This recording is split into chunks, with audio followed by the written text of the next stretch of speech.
So this is Physics Lab 4. The purpose of this lab is to compare the predicted motion and the observed motion of a spring mass system in which the mass swings in an arc while oscillating on the spring.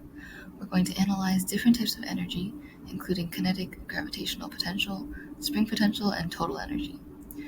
Using GlowScript, this lab uses fundamental physics principles to model these motions, and these include in the computational model, the position update formula and velocity update formula work of importance as they allow us to predict what the change in position over time and velocity is.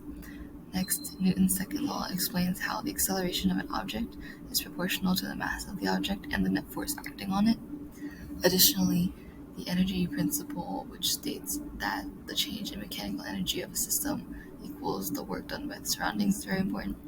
Here you can see the different formulas for different types of energy broken down to, and also use formulas for the force of a spring and force of gravitation in code.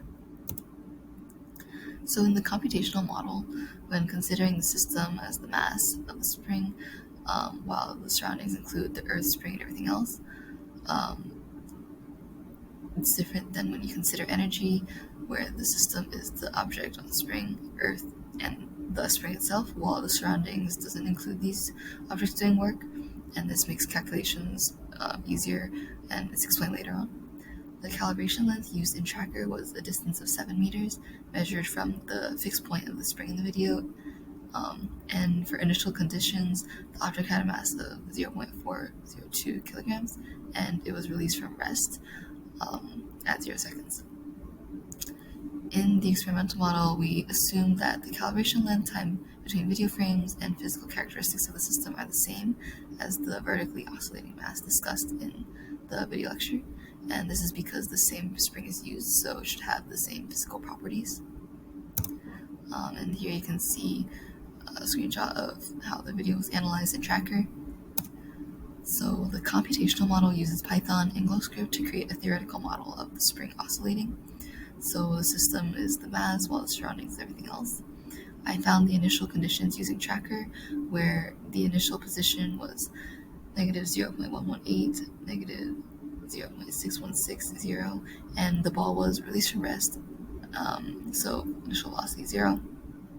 The spring constant was found using the formula K equals 4 pi squared m all over r squared, and the relaxed length was found by setting FG to Fs.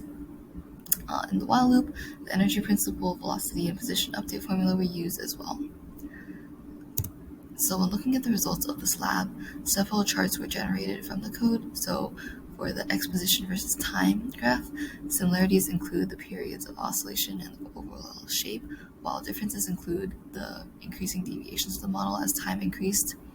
And this could be because as more time goes on, the spring constant was calculated with the period using the average of the first 3 oscillations, which gets less accurate as time goes on.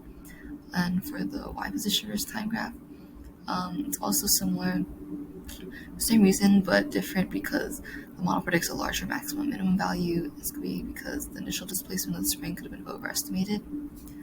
So to further think about physics concepts here, we can look at discussion questions. So in this lab, I can say that yes, the energy principle is satisfied by delta E equals 0. As time goes on, the change energy remains 0, and basically my results show how energy is conserved. For the periods, I calculated to shown here, and the deviations seen in the computational model, since the spring constant was based off the period for y of t, that could cause deviations. So instead we could look at 2 k constants and average it for improved predictions. So for my conclusion, we can see how an object would move when oscillating, and their different sources of error, including placing the tracker points, the perspective of the video. We didn't account for friction or drag, but we can see